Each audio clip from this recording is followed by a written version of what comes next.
Hello friends, welcome to science magnet. दोस्तों, कैसे हैं आप लोग सभी? आई होप सभी अच्छे हैं, शानदार हैं, जानदार हैं। दोस्तों, ब्लड एंड सर्कुलेटरी सिस्टम के 4 क्लास हो चुकी है। ये है दोस्तों आज की क्लास नंबर 5।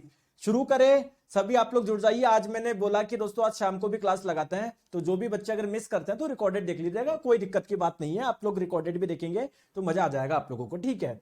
देखिए दोस्तों, पिछली क्लास में हम लोगों ने ब्लड ग्रुप के बारे में बात करी थी। दोस्तों, आप लोग सारे ब्लड ग्रुप आपने जो भी मैंने पढ़ाया वो सारे सुने होंगे। A positive, A negative, B positive, B negative, है ना? A B positive, A B negative. दोस्तों, एक विशेष ही प्रकार का ब्लड ग्रुप है जिसके बारे में आपने कभी सुना नहीं होगा। आइए दोस्तों उसके बारे में डिस्कस करते हैं। उस ब्लड ग्रुप का नाम है बॉम्बे ब्लड ग्रुप। सर, ये बॉम्बे ब्लड ग्रुप क्या है? आइए, मैंने आप लोगों को बताया था हमारे ब्लड की जो आरबीसी होती है ना, आरबीसी यानी लाल रक्त कोशिका। मैंने आपको बताया था ना, इस आरबीसी की सतह पर एंटीजन पाए जाते हैं। कौन कौन से एंटीजन होते हैं? ए एंटीजन, बी एंटीजन, ठीक है। और अब तो एक एंटीजन और पता पड़ गया आपको, डी एंटीजन। और इसी आधार पे आप लोग ब्लड ग्रुप का नाम डिसाइड करते थे। जैसे अगर ब्लड एंटीजन ए पाए जाते तो ब्लड ग्रुप ए बोल देते थे, बी पाए जाते तो ब्लड ग्रुप बी बोल देते थे, दोनों पाए जाते तो ब्लड ग्रुप ए बी बोल देते थे, कोई पाए नहीं जाता तो ब्लड ग्रुप ओ बोल देते थे। अगर उनके साथ में डी पाया जाता तो पॉजिटिव लगा देते, नहीं पाया जाता तो नेगेटिव लगा देते। ये बात आपको क्लियर है? ठीक है दोस्तों, आपकी जानकारी के लिए मैं बता दूं, आरबीसी के सरफेस पे एक एंटीजन और पाया जाता है जिसका नाम क्या है? H antigen. क्या नाम है? H antigen. अब आप लोगों को गुस्सा आएगा मेरे पे कि सर आपने एच एंटीजन के बारे में पहले तो बताया ही नहीं मुझे। दोस्तों, बताया उसके बारे में जाता है जिसमें कुछ विशेषता होती है। इस ए के बारे में मैंने इसलिए बताया क्योंकि दोस्तों कोई कोई ब्लड होता है जिसमें ए एंटीजन मिलता है, किसी में नहीं मिलता। बी के बारे में इसलिए बताया क्योंकि किसी में मिलता है, किसी में नहीं मिलता। डी के बारे में इसलिए बताया किसी में मिलता है, किसी में नहीं मिलता। लेकिन दोस्तों एच एंटीजन है, ये सब में ही मिलता है, सब में ही मिलता है। तो उसके बारे में क्या बताऊं मैं? तो आपका आरबीसी के सरफेस पे एक विशेष प्रकार का एंटीजन और पाया जाता है जिसका नाम है एच एंटीजन, जो सब में मिलेगा, जो सब में मिलेगा, सब में मिलेगा, सब में मिलेगा, सब में मिलेगा, ठीक है। लेकिन दोस्तों, एक आप लोगों का कोई कोई व्यक्ति ऐसे होते हैं जिनके ब्लड में ये वाला एंटीजन नहीं पाया जाता। तो ऐसे ब्लड ग्रुप को, इस रक्त के प्रकार को हम लोग बोल देते हैं बॉम्बे ब्लड ग्रुप। क्यों? क्योंकि दोस्तों इस ब्लड की डिस्कवरी सबसे पहले कहां पर हुई? बॉम्बे में एक व्यक्ति, बॉम्बे के एक व्यक्ति में ये ब्लड ग्रुप देखा गया। तो दोस्तों ये आप लोगों का काफी दुर्लभ है, मिलता ही नहीं, मतलब है ना आप लोगों का। और इसको बॉम्बे ब्लड ग्रुप या एच एच ब्लड ग्रुप भी आप लोग इसे बोल सकते हैं, ठीक है। दोस्तों, ये जो आप लोगों का ब्लड ग्रुप है, इसकी जो खोज हुई थी वो डॉक्टर वाई एम भेंडे द्वारा ये आप लोगों का ब्लड ग्रुप खोजा गया था। क्लियर है बात को? ये आप लोगों का जो ब्लड ग्रुप है ना, वो एच एंटीजन को व्यक्त नहीं करता है, सॉरी व्यक्त करता है, लिखो व्यक्त करता है, ठीक है। एक्सप्रेस एच एंटीजन, ये एच एंटीजन को ओ सॉरी, हाँ रियली सॉरी, हाँ दोस्तों एच एंटीजन तो सब में होता है। तो अगर किसी व्यक्ति के ब्लड में ये एच एंटीजन नहीं पाया जा रहा तो दोस्तों इस ब्लड ग्रुप को हम लोग बोलेंगे बॉम्बे ब्लड ग्रुप, ठीक है। अब बात करी जाए दोस्तों इस व्यक्ति की, तो वाहक किसी को भी रक्तदान कर सकता है। यानी अगर किसी व्यक्ति का blood group Bombay blood group है तो वो किसी को भी दे सकता है, लेकिन वो रिसीव केवल बॉम्बे ब्लड ग्रुप वाले व्यक्ति से ही कर सकता है। आपको बताऊं दोस्तों कितने परसेंट लोगों में पाया जाता है? 0.0004%। यानी 10 लाख में से केवल 4 व्यक्तियों में आप लोगों को ये वाला ग्रुप मिलेगा। ओके सर, 2 क्लास डेली होगी क्या? आज लगा रहा हूं दोस्तों, क्लियर है क्या? डेली का भी पता नहीं, ठीक है, जब होगी जब आपको बता दूंगा, ठीक है। तो ये एक और ब्लड ग्रुप था जिसके बारे में मैंने आपको बता दिया। तो ये हो गया अपना पूरा का पूरा दोस्तों ब्लड ब्लड ग्रुप। क्लियर है? चलिए अब थोड़ा सा चलते हैं आगे। अब हम लोग पढ़ेंगे सर्कुलेटरी सिस्टम यानी परिसंचरण तंत्र। दोस्तों सर्कुलेटरी सिस्टम क्या है? हमारी बॉडी के वो ऑर्गन जो मिलके हमारी बॉडी में ब्लड का सर्कुलेशन करवा रहे हैं, तो उन ऑर्गन्स के ग्रुप को आप लोग बोलोगे सर्कुलेटरी सिस्टम यानी परिसंचरण तंत्र। क्या आप लोग मुझे बता सकते हैं क्या कौन कौन से ऑर्गन है जो हमारे ब्लड के सर्कुलेशन करवाने में काम योगदान करते हैं? बताओ। तो आप लोग बोलोगे कि सर सर्कुलेटरी सिस्टम मतलब किस किस से मिलके बना हुआ है? एक तो हार्ट, देखिए हार्ट आपका क्या करता है दोस्तों, ब्लड को पंप करता है। कहीं ना कहीं आप लोग बोल सकते हो ब्लड का प्रेशर बढ़ाता है। तो जब ब्लड का प्रेशर ज्यादा होगा ना, तभी दोस्तों ब्लड हर अंग तक पहुंच पाएगा। तो सर्कुलेटरी सिस्टम का एक इंपॉर्टेंट ऑर्गन कौन है? आपका हार्ट है। सिमिलरली दोस्तों, ब्लड जिन नलिकाओं से होके फ्लो होगा, अगर नलिकाएं नहीं होगी तो ब्लड एक जगह से दूसरी जगह पर कैसे जाएगा? नहीं जा पाएगा ना। यानी मैं बोल सकता हूं कि रक्त वाहिकाएं या ब्लड वेसल्स या रक्त नलिकाएं भी इंपॉर्टेंट पार्ट है सर्कुलेटरी सिस्टम का, बिल्कुल। और फ्लो किसको करवाओगे? ब्लड को ही तो करवाओगे ना। तो ब्लड तो आपका है ही है। यानी सर्कुलेटरी सिस्टम के तीन इंपॉर्टेंट पार्ट हो गए दोस्तों। एक तो हमारा हार्ट हो गया, दूसरा दोस्तों ब्लड वेसल्स हो गई, रक्त वाहिका हो गई, रक्त नलिका हो गई, वो वाली नलिका जिनसे ब्लड फ्लो हो रहा है। और तीसरा आपका क्या हो जाएगा? खुद आपका ब्लड। दोस्तों इन तीनों में से मैंने किसके बारे में आपको पढ़ा चुका हूं? सर ब्लड के बारे में हम लोग पूरा पढ़ चुके हैं। अब हम लोगों को पढ़ना है हमारे हार्ट के बारे में और दोस्तों उन नलियों के बारे में जिनसे ब्लड फ्लो हो रहा है। आपके मन में क्वेश्चन आएगा, क्या दोस्तों मैंने उन नलिकाओं के बारे में भी आपको बताया है क्या जिनसे ब्लड फ्लो होता है? बताओ। हाँ सर, आपने उन नलिकाओं के बारे में भी बताया है। चलिए, बहुत अच्छी बात है। अब पहले मैं आप लोगों को एक ओवरव्यू डायग्राम बता दूं क्या, कि हमारी बॉडी में ब्लड का सर्कुलेशन कैसे होता है, जिससे आपको थोड़ा बहुत आइडिया हो जाए। बताओ, एक मैं आपको ओवरव्यू बता दूं। दोस्तों अगर आप लोग ये ओवरव्यू जान लेंगे तो आपको पूरा बाकी का कंटेंट समझने में बहुत आसानी होगी। ठीक है, चले आगे आ जाओ। रीना जी सब बता देंगे, आप टेंशन मत लो। ठीक है, तो मैं आप लोगों को ओवरव्यू बता दूं। जैसे ये डायग्राम आप लोग देखोगे ना, आप लोगों को काफी कॉम्प्लिकेटेड लगेगा, है ना। हम लोग इसको बहुत आसान शब्दों में समझेंगे कि एक्चुअली में हमारी बॉडी में सर्कुलेशन कैसे हो रहा है ब्लड का। आइए मैं आपको समझाता हूं। देखिए दोस्तों, क्या मैंने आप लोगों को रेस्पिरेशन वाले चैप्टर में एक चीज बताई थी क्या? नहीं बताई थी? तो ध्यान रखिए।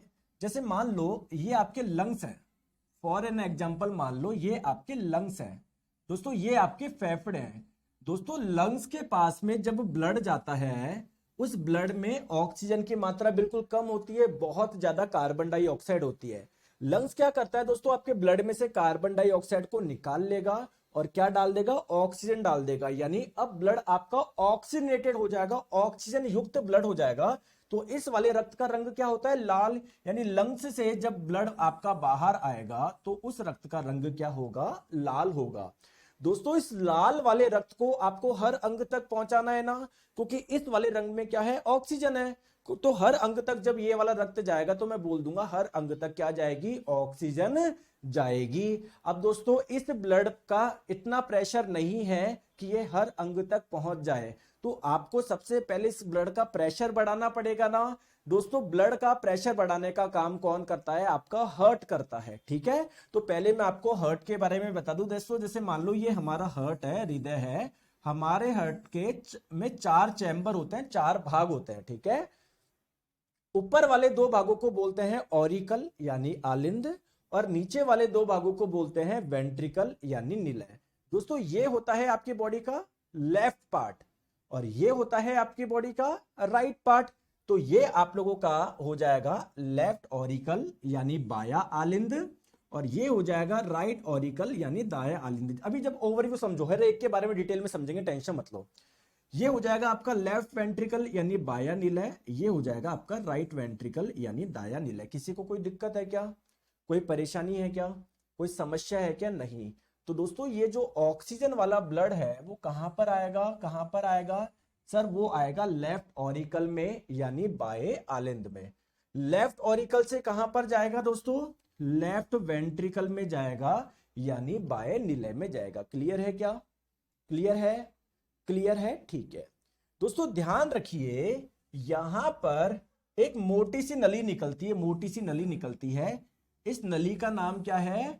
ओरोटा यानी महाधमनी। ठीक है, अब मैं आपको फिर बता रहा हूं, जस्ट मैं आपको एक ओवरव्यू बता रहा हूं। अभी एक एक को डिटेल में समझेंगे, लेकिन फिर भी आप नलियों के नाम लिखना चाहते हो तो लिख लो, अभी मत लिखो, है ना, मैं आपको बाद में बताऊंगा। ठीक है, अभी तो आप लोग समझो कि हो क्या रहा है। ये ब्लड आप लोगों का इधर आएगा, इधर से इधर जाएगा, फिर यहां पर एक मोटा सा पाइप निकलता है जिसको बोलते हैं ओरोटा यानी महाधमनी। तो इससे ब्लड आप लोगों के अलग अलग पार्ट में जाएगा। जैसे इससे आप लोगों का लीवर में भी जाएगा। ठीक है दोस्तों, इससे आप लोगों का किडनी में भी जाएगा, ठीक है, अलग अलग ऑर्गन में जाएगा। दोस्तों जब इनके पास में ब्लड जाएगा, ऑक्सीजन वाला ब्लड, इस ऑक्सीजन का यूज हो जाएगा लंग ये लीवर की सेल्स के द्वारा, क्योंकि लीवर की सेल्स को एनर्जी चाहिए। एनर्जी किससे मिलती है? ऑक्सीजन से मिलती है। तो इस ब्लड में जो ऑक्सीजन थी ना वो सारी खत्म हो जाएगी। यानी जब ब्लड इससे बाहर निकलेगा वो कैसा ब्लड होगा सर? वो डीऑक्सीनेटेड ब्लड होगा। जब किडनी से ब्लड बाहर निकलेगा तो वो कैसा ब्लड होगा सर? डीऑक्सीनेटेड ब्लड होगा। क्या मैं बात सही बोल रहा हूं? क्या बात मैं सही बोल रहा हूं क्या? बताओ। दोस्तों यहीं से ऑक्सीजन वाला जो ब्लड है ना आपके ऊपर, देखो ऑक्सीजन वाला ब्लड सबको चाहिए, ऐसे थोड़ी आपको किडनी कोई चाहिए, लीवर कोई चाहिए, पैर कोई चाहिए, आपके सिर को भी तो चाहिए। तो सिर में भी तो आपको ब्लड भेजना है ऑक्सीजन वाला, तो ऊपर भी जाएगा, आपके ऊपर भी जाएगा, हेड में भी जाएगा।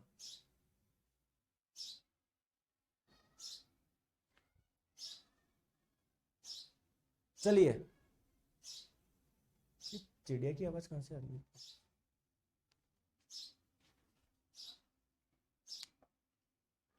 चलिए ठीक है, तो यहां से हेड में भी जाएगा, आपके सिर में भी जाएगा, ठीक है। अब मेरे प्यारे दोस्तों जब यहां से रक्त बाहर निकलेगा ना तो वो डीऑक्सीनेटेड ब्लड होगा। वो कैसा होगा? वो आपका डीऑक्सीनेटेड ब्लड होगा, ठीक है। ठीक है यार, एक लड़का है जो बार बार एक ही कमेंट कर रहा है, सर आवाज बहुत कम आ रहा है। मैं क्या करूं कम आ रहा है? तो दोस्तों क्योंकि मैंने बिल्कुल सही सारी सेटिंग कर रखी है, ठीक है। आ जाओ। अब दोस्तों ये जो डीऑक्सीनेटेड ब्लड है ना वो ऐसे घूम के इधर आएगा, यहाँ का जो ब्लड है वो सारा घूमेगा घूमेगा और सब एक जगह मिल जाएंगे। फिर ये जो डीऑक्सीनेटेड ब्लड है ना, ये नीला वाला जो रक्त है वो कहां पर आएगा? राइट ऑरिकल में आएगा, दाएं आलिंद में आएगा। राइट ऑरिकल से कहां पर आएगा? राइट वेंट्रिकल में आएगा, दाएं नीले से आएगा। फिर दोस्तों होगा क्या? एक नली होगी जिसके माध्यम से ये राइट वेंट्रिकल से ये ब्लड आपका वापस कहां पर जाएगा? आपके लंग्स में जाएगा। फिर लंग्स क्या करेगा? इस ब्लड में से कार्बन डाइऑक्साइड को निकालेगा, ऑक्सीजन डालेगा। तो ये प्रोसेस आप लोगों का चलता रहेगा। क्लियर है क्या? यहां तक आ गई समझ में? यहां तक आ गई बात समझ में? बिल्कुल सर, मुझे यहां तक बात समझ में आ गई, मुझे कहीं कोई दिक्कत नहीं है सर यहां तक। बहुत अच्छी बात है। अब अगर आपको ध्यान हो तो मैंने बताया था कि वो वाली नलियां जिनसे ऑक्सीजन युक्त रक्त प्रवाहित होता है उन नलियों को आपने क्या बोला था? जैसे इस नली को क्या बोलोगे आप लोग? क्या बोलोगे इसको? आर्टरी बोलोगे। क्या बोलोगे? आर्टरी बोलोगे। क्या बोलोगे? आर्टरी बोलोगे, यानी धमनी बोलोगे। और वो नलियां जिनसे डीऑक्सीनेटेड ब्लड फ्लो होता है उन्हें आप लोग क्या बोलते हो? वेन बोलते हो, यानी शिरा बोलते हो। ये बात मैंने आपको बताई थी, ठीक है। दोस्तों अब आप लोग मुझे बताइए कि आपको ओवरव्यू समझ में आ गया कि कैसे हमारी बॉडी में ब्लड का सर्कुलेशन होने वाला है? कैसे हमारी बॉडी में ब्लड का सर्कुलेशन होने वाला है? आई होप आपको यह समझ में आ गया होगा। अब यहां पर मैं आपको क्या समझाना चाहूंगा, तो यहां पर मैंने आपको हार्ट के बारे में थोड़ा सा बताया।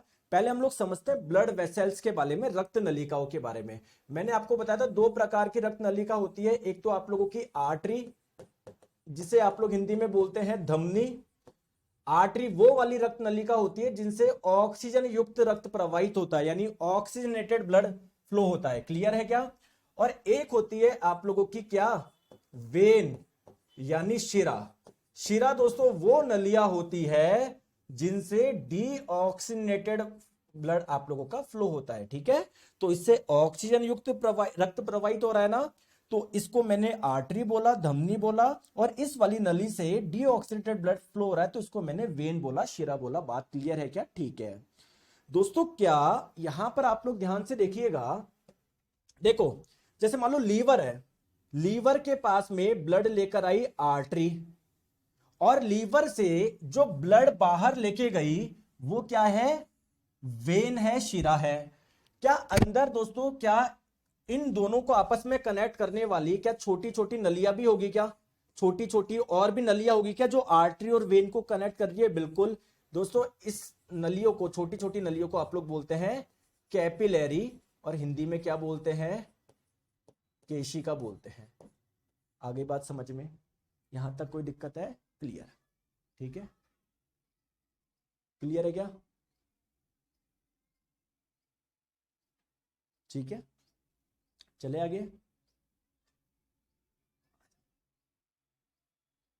बहुत बढ़िया।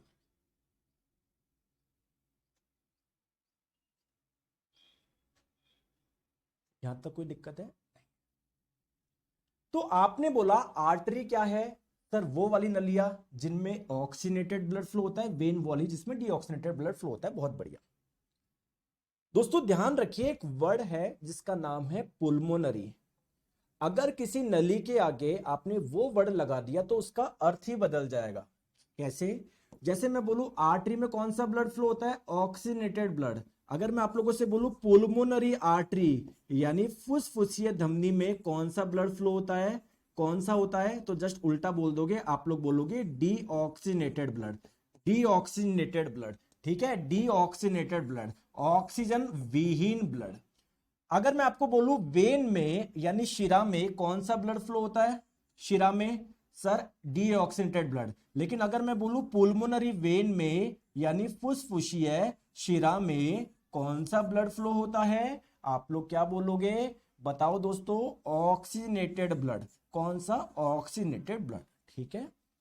अब दोस्तों पुल्मोनरी आप लोग कौन सी नलिका के आगे लगाओगे? दोस्तों आप लोग उस नली के आगे पुल्मोनरी लगाओगे जो लंग्स से हार्ट में ब्लड लेकर आ रही है या हार्ट से लंग में ब्लड लेकर आ रही है। जैसे इस नलिका को ध्यान से देखो, ये लंग्स से हार्ट में ब्लड लेकर आ रही है, तो क्या इस नली के आगे मैं पुल्मोनरी वर्ड लगा सकता हूं? क्या बोलो, हाँ या ना? ठीक है। लेकिन पुल्मोनरी आर्टरी बोलूं या पुल्मोनरी वेन बोलूं? अभी मैंने आपको बताया है ऑक्सीनेटेड ब्लड जो फ्लो होता है वो पुल्मोनरी वेन में होता है। आप इसको आर्टरी मत बोलिएगा, क्योंकि आर्टरी में तो प्योर ब्लड फ्लो होता है और आपको पुल्मोनरी वर्ड लगाना जरूरी है। तो पुल्मोनरी आर्टरी में मैंने आपको बताया इम्प्योर ब्लड फ्लो होता है। तो अगर आपने इसको पुल्मोनरी आर्टरी बोला, इसका मतलब इसमें इम्प्योर ब्लड फ्लो हो रहा है, डीऑक्सीनेटेड ब्लड फ्लो हो रहा है, लेकिन रियल में ऑक्सीजन वाला ब्लड फ्लो हो रहा है। तो दोस्तों इस नली को मैं क्या बोल दूं? कौन बताएगा मुझे? बताओ, इसको मैं क्या पुल्मोनरी वेन बोल दूं? क्या मैं इसको फुसफुसिया शिरा बोल दूं? क्या बोलो, हाँ या ना? बताओ, हाँ या ना? बताओ।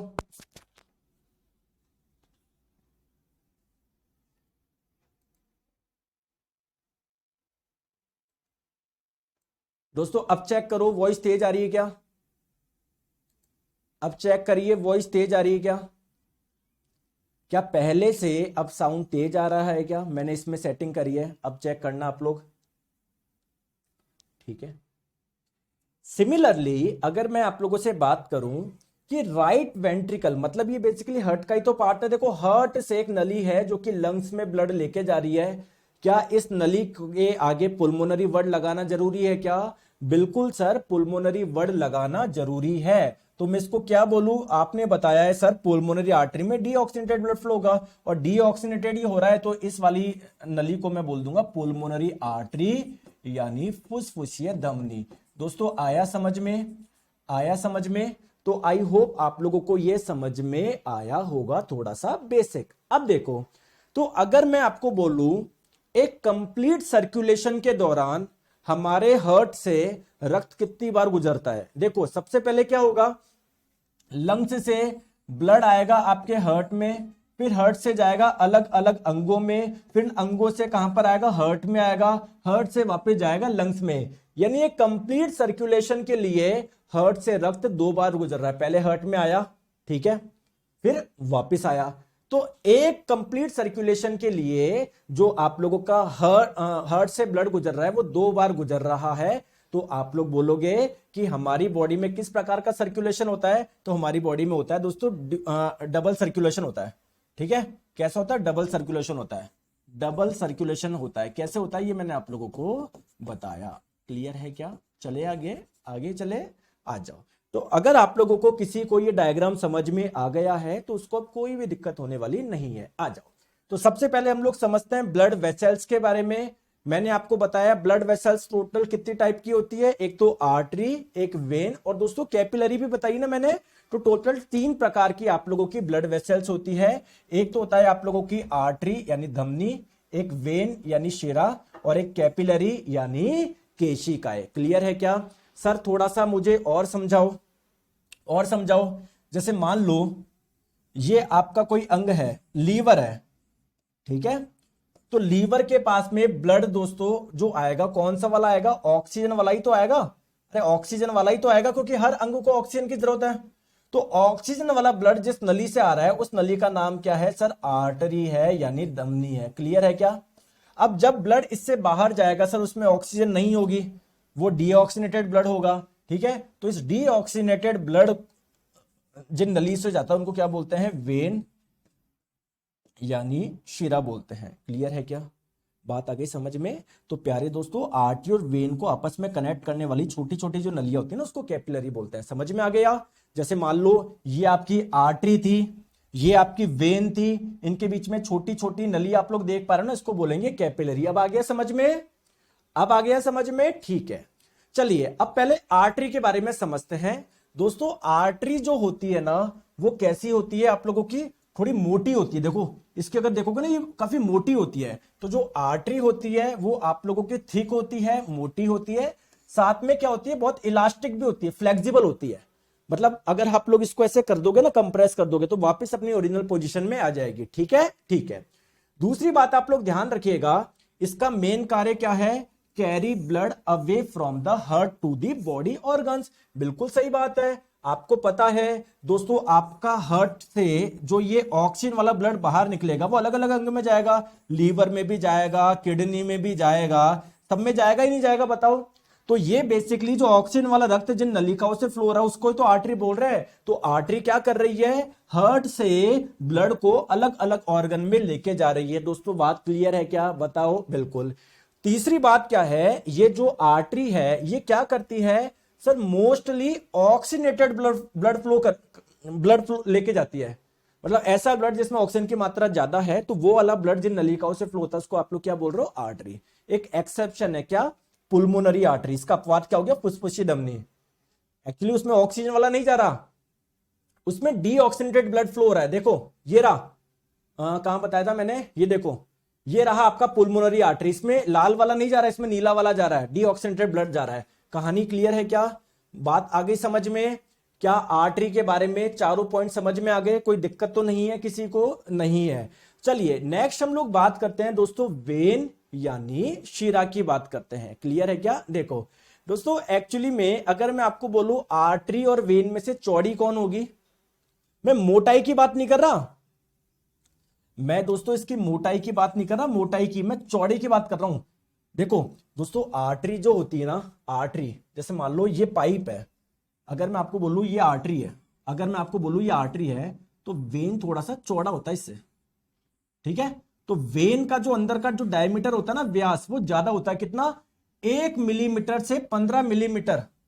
जबकि आर्टरी की बात करें तो वो 0.1 से 10 mm होता है। तो आर्टरी का छोटा होता है, लोगों को लगता है आर्टरी का बड़ा होता है, नहीं वेन का बड़ा होता है। ठीक है, आ जाओ। तो दोस्तों वेन की अगर हम लोग बात करें, ये आप लोगों की थिन होती है, पतली होती है। पतली का मतलब क्या है, ध्यान से समझो, आप फिर से गलत ले रहे हो। देखो जैसे मान लो ये कोई एक सिलेंडर है,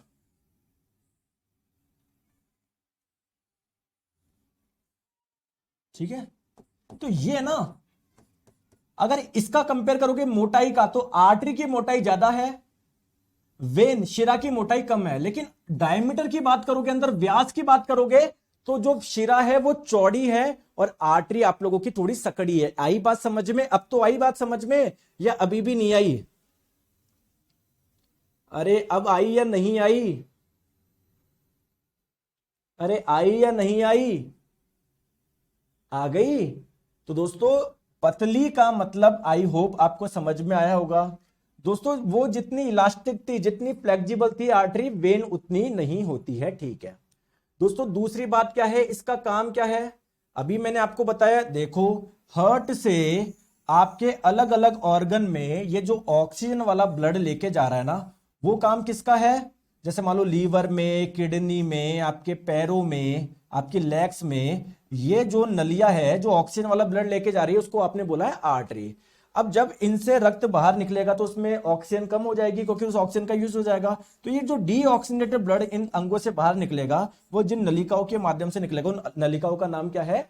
वेन है यानी शिरा है। तो बेसिकली और ये वेन वापस क्या करती है, इन ब्लड को हार्ट में लेके जाती है। तो वेन क्या कर रही है, विभिन्न अंगों से रक्त को हृदय तक पहुंचाती है। बात क्लियर है क्या? चलिए बात समझ में, बताओ आ गई। चलिए दोस्तों, तीसरे काम क्या है, ये वेन का काम क्या है सर, ये डीऑक्सीनेटेड ब्लड को कैरी करती है, ऑक्सीजन विहीन रक्त को लेके जाती है। सर रिपीट, अच्छा इसको मैं रिपीट करूं, देखो मैंने आपको ये बोल रहा हूं प्यारे दोस्तों, जैसे देखो एक, अच्छा मुझे एक बढ़िया एग्जांपल बताऊं क्या, मैं बढ़िया एग्जांपल बताता हूं, रुको।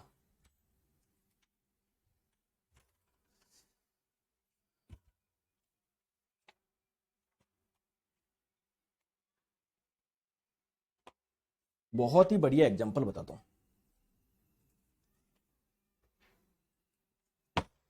आज एक बढ़िया एग्जांपल बताता हूं आपको, थिकनेस में और डायमीटर में डाउट हो रहा है ना, एक बढ़िया एग्जांपल बताता हूं, देखो आपको, आ जाओ ठीक है।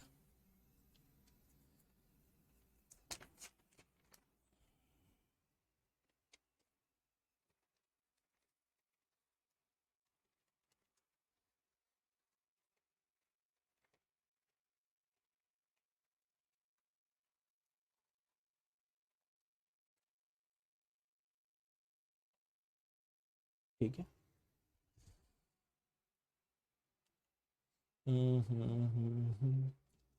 गुड।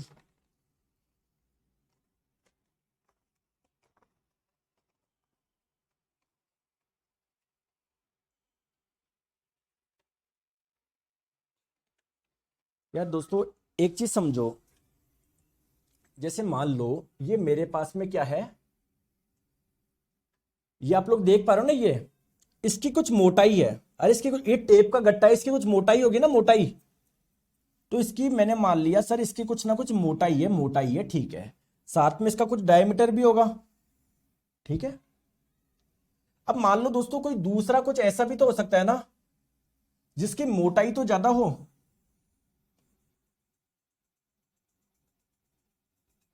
जिसकी मोटाई तो ज्यादा हो,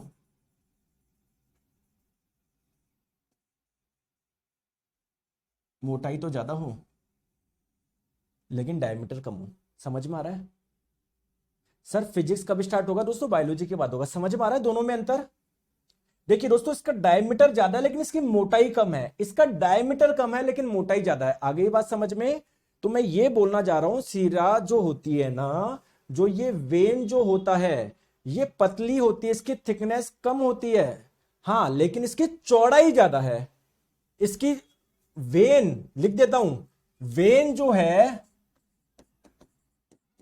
शीरा जो है ना, ऐसे समझ लो, इसका डायमीटर है ना ज्यादा होता है, लो बस, डायमीटर ज्यादा होता है, ठीक है। थिकनेस क्या होती है, थिकनेस, मोटाई क्या होती है, कम होती है। समझ में आ गया? अब क्लियर है दोस्तों? जो आर्टरी होती है ना, आर्टरी, धमनी, इन नलिकाओं का डायमीटर जो होता है ना, डायमीटर, वो क्या होता है, इसका ज्यादा है, इनका कम है, लेकिन इसकी जो थिकनेस होती है ना, मोटाई, मोटाई, मोटाई वो ज्यादा होती है। अब आई क्या समझ में? अरे अब आई क्या समझ में? अब क्लियर है? अब तो यस बोल दो, अब तो समझा दिया आपको, क्लियर है? तो जितनी भी आप लोगों की वेन्स होती है वो डीऑक्सीनेटेड ब्लड फ्लो कराती है, लेकिन इसका एक एक्सेप्शन है, क्या? फुसफुसे शिरा, पुल्मोनरी वेन, वो oxygenated blood flow, oxygenated blood है ना वो कराती है वो। जैसे देख लो, ये जो पुल्मोनरी वेन है ना, इससे ऑक्सीजन वाला रक्त प्रवाहित हो रहा है। अब क्लियर है क्या? अब बात क्लियर है? बताओ किस किस को समझ में आ गया, एक बार यस कमेंट कर दो। तो क्या आप लोगों को आर्टरी और वेन दोनों आपको समझ में आ गई? अगर समझ में आ गई तो थोड़ा सा और डिफरेंस बता दूं आपको। बिल्कुल सर बताइए ना। तो आइए, एक तरफ लिखिए आर्टरी और एक तरफ लिखिए वेन। पहला क्या है दोस्तों, आर्टरी जो है ना वो क्या है, डिस्ट्रीब्यूटिंग वेसल है। दोस्तों इसका मतलब कौन समझाएगा? दोस्तों इसका मतलब कौन समझाएगा, बताओ, इसका मतलब कौन समझाएगा डिस्ट्रीब्यूटिंग वेसल का? यानी देखो, देखो मेरे प्यारे दोस्तों ध्यान से समझो, हार्ट से ऑक्सीजन वाला ब्लड को लेके जा रही है नलिया, और अलग अलग जगह बांट के आ रही है, भाई लीवर तू भी ले किडनी तू भी ले, तो ये डिस्ट्रीब्यूटिंग है। जबकि वेन क्या कर रही है, अरे ले भाई लीवर तू भी ब्लड दे दे, किडनी तू भी दे दे, वो इनसे कलेक्ट कर रही है सबसे। क्लियर है बात को? तो वो कलेक्टिंग वेसल है। दूसरी बात करते हैं दोस्तों, आर्टरी का एक्चुअली में जो कलर होता है वो पिंक होता है। मैं आर्टरी में फ्लो होने वाले ब्लड का कलर नहीं बता रहा, मैं इन नलिकाओं का कलर बता रहा हूं। तो इसका कलर पिंक होता है, इसका क्या होता है? रेड होता है। ठीक है दोस्तों, अगर मैं बोलूं कि सर हमारे ब्लड के अंदर बहुत सारी नलिकाएं जिनसे रक्त फ्लो हो रहा है, तो सर आर्टरी भी है, वेन भी है, आर्टरी दिख सकती है क्या? दोस्तों एक्चुअली में आर्टरी बहुत गहरी होती है, डीप में होती है, डीप में होती है, डीप में होती है, डीप में होती है। जबकि जो वेन होती है ना, आपको ऊपर ऊपर जो दिख रही है ना, आपको ये जो भी चीज दिख रही है ना, सारी की सारी क्या है? वेन है, शिरा है। तो ये आप लोगों को उथली स्थिति, मतलब ऊपर जो होती है वो आपकी वेन्स होती है, अंदर होती है आपकी आर्टरी। क्लियर है? क्लियर है? आ जाओ नेक्स्ट हम लोग बात करते हैं। दोस्तों आप लोग एक चीज मुझे बताओ, ये जो हार्ट था, हार्ट ने प्रेशर बढ़ाया, अब ये हाई प्रेशर वाला ब्लड किससे जा रहा है? बेसिकली आर्टरी से जा रहा है। तो आर्टरी में जो ब्लड फ्लो हो रहा है वो हाई प्रेशर वाला हो रहा है। अब बेचारे इस ब्लड का प्रेशर, अब देखो ये लीवर में जा रहा है, किडनी में जा रहा है, अब जब इससे ब्लड बाहर निकलेगा तो उतना उसका इतना प्रेशर नहीं होगा। तो ध्यान रखिएगा दोस्तों, वेन में जो ब्लड फ्लो हो रहा है वो लो प्रेशर वाला फ्लो हो रहा है। हर ये के बाद समझ में, कंटेंट में मजा आया नहीं आया मुझे तो ये बताओ तुम यार। दोस्तों मैंने एक छोटा सा वीडियो डाला था अभी यूट्यूब पे, प्लांट हार्मोन समझे 10 मिनट में। आज मेरा दिमाग खराब हो गया, मैं ध्यान नहीं लगाता, बस यूट्यूब पे प्रैक्टिस कराता हूं मैं ये। तो बहुत सारे टीचर है जो पढ़ा रहे हैं प्लांट हार्मोन, बेचारे बच्चों के 2 घंटे खराब कर रहे हैं। अरे मैंने एक 10 मिनट का वीडियो डाला है, एनसीईआरटी के लाइन बाय लाइन कवर कर दिए और सारे क्वेश्चन बना दिए 10 मिनट की वीडियो में। आप जाके देखना, बहुत मजा आएगा, आप जाके देखना 10 मिनट की वीडियो के अंदर। और इतनी मेहनत से कंटेंट बनाया, देखो मेरे को लगते हैं 2-3 घंटे। अब आपको क्या लग रहा है, ये कोई हवा में उड़ के आ जाते हैं क्या? हे भगवान से मांगो, हे भगवान मुझे स्लाइड बना के दे दो। हर एक चीज आप लोगों के लिए बनाई जाती है, लेकिन इसलिए कि आपको कम समय में, मैं एक एक चीज लिखवाऊं तो बहुत समय वेस्ट होगा, आपको कम समय में बेस्ट कंटेंट मिले।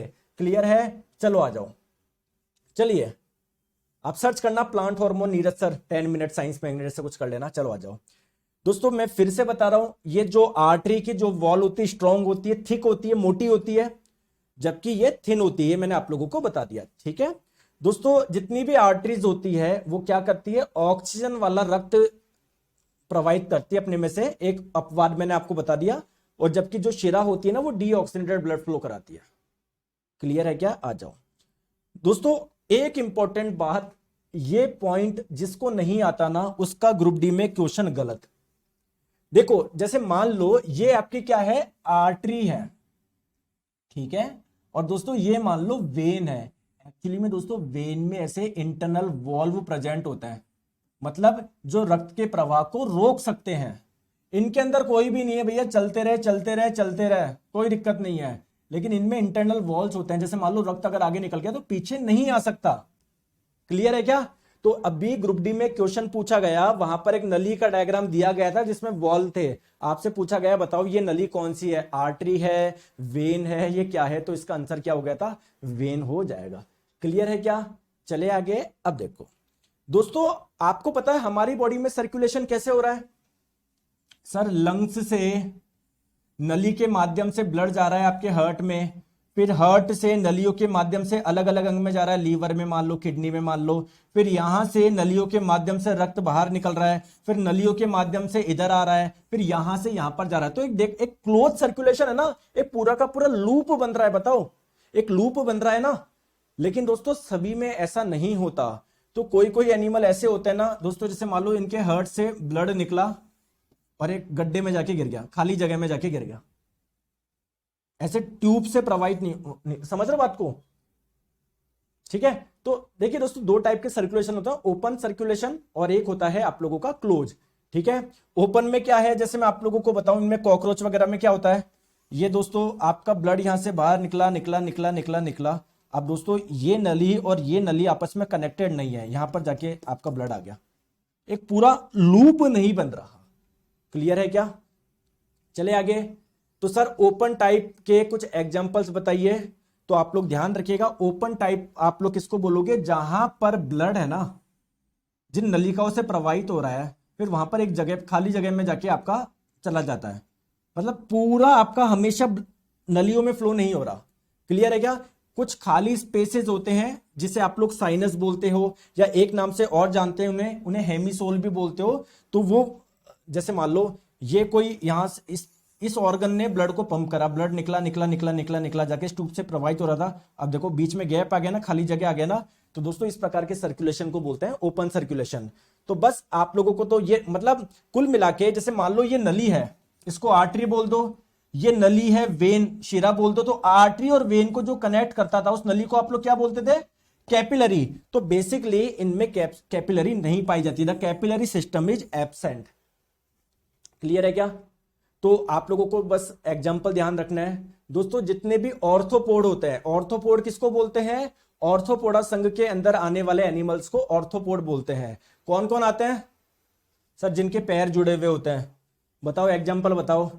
चींटी हो गया, कॉकरोच हो गया, बहुत सारे एग्जाम्पल है, अभी 2 एग्जाम्पल याद रख लो। जितने भी मोलस्क होते हैं ना, मोलस्क के एग्जाम्पल बताओ। एक तो घोंगा हो गया, एक ऑक्टोपस। 2 एग्जाम्पल ध्यान रख लो, ज्यादा ध्यान मत रखो यार, है ना। जो एस्केडियन होता है ना, एस्केडियन बोले तो आप लोगों के जो एस्केलेमिंथेसिस फाइलम में आता है। तो जब हम लोग एनिमल किंगडम पढ़ेंगे तब आपको ये चीजें पता होगा, अभी तो बस ये ध्यान रख लो। 4 एग्जाम्पल ध्यान रख लो, ये बहुत है। इन चारों में ओपन सर्कुलेटरी सिस्टम पाया जाता है। क्लियर है क्या? क्लियर है क्या? आ जाओ, चलो आ जाओ। क्लोज सर्कुलेशन किसको बोलोगे? जहां पर दोस्तों प्रॉपर आप लोगों का, जैसे ये तो ओपन था, जहां पर दोस्तों रक्त प्रॉपर नलिकाओं से ही फ्लो हो रहा है। देखो इस नलिकाओं से फ्लो हो रहा है ना, बीच में कहीं पर गैप नहीं आ रहा ना, तो उसको बोलेंगे क्लोज। ठीक है, क्लोज सिस्टम। ठीक है, तो यहां पर क्या होता है बेसिकली, मान लो ये आर्टरी से आया, वेन से निकल रहा है, तो बीच में इनको आपस में कनेक्ट करने वाली कैपिलरी होती है, केशिकाएं होती है। ठीक है, तो इसके एग्जांपल कौन से हो जाएंगे? जितने भी मैमल्स होते हैं, जितनी मछली होती है, रेप्टाइल्स, बर्ड, एम्फीबियन, इन सभी में आप लोगों का क्लोज सर्कुलेटरी सिस्टम पाया जाता है। क्लियर है? ठीक है। अब दोस्तों हमारी बॉडी में कौन सा सर्कुलेटरी सिस्टम होता है? क्लोज सर्कुलेटरी सिस्टम होता है। तो ये क्लोज सर्कुलेटरी सिस्टम किसी बॉडी में पाया जाता है। ये डिस्कवरी किसने करी थी दोस्तों? ये करी थी विलियम हार्वे साहब ने। क्लियर है क्या? तो विलियम हार्वे साहब को इसीलिए हम लोग एक नाम से और जानते हैं, क्या? Father of modern physiology. Physiology किसको बोलते हैं? हमारे बॉडी में क्या क्या घटनाएं होती है ना, ये पूरी मतलब जैसे बोलते हैं प्लांट फिजियोलॉजी, ह्यूमन फिजियोलॉजी। ठीक है, मानव की संरचना के बारे में समझना, तो ये फादर ऑफ मॉडर्न फिजियोलॉजी हम लोग विलियम हार्वे को बोलते हैं। क्लियर है क्या? तो दोस्तों आज के लिए इतना रखें, फिर कल आप लोगों का ये हो जाएगा। तो आज मैंने एक एक्स्ट्रा क्लास ले ली ऐसे ही, ठीक है। बाकी फिर अपना क्लास का जो समय होगा वो दोपहर 1 बजे होगा, इसके आगे कंटिन्यू करेंगे। ठीक है, तो जो भी बच्चे हैं वो देख लीजिएगा। फिर उसके बाद में छोटा सा पार्ट बचा है और कल आपका पूरा और सारे क्वेश्चन के साथ में ही आपका ब्लड एंड सर्कुलेटरी सिस्टम पूरा हो जाएगा कल। ठीक है, क्लियर है क्या? ओके, तो ये एक मैंने एक्स्ट्रा क्लास ले ली थी आप लोगों की, जिससे कल मैं पूरा कर पाऊं, क्योंकि अगर मैं सीधे कल लेता ना तो शायद कल पूरा नहीं हो पाता। अब कल पूरा हो जाएगा। ठीक है, मैंने कुछ पार्ट आपको पढ़ा दिया है। ओके दोस्तों, थैंक यू सो मच, अच्छे से पढ़ाई करो, मिलते हैं कल। Bye bye, take care, next class में।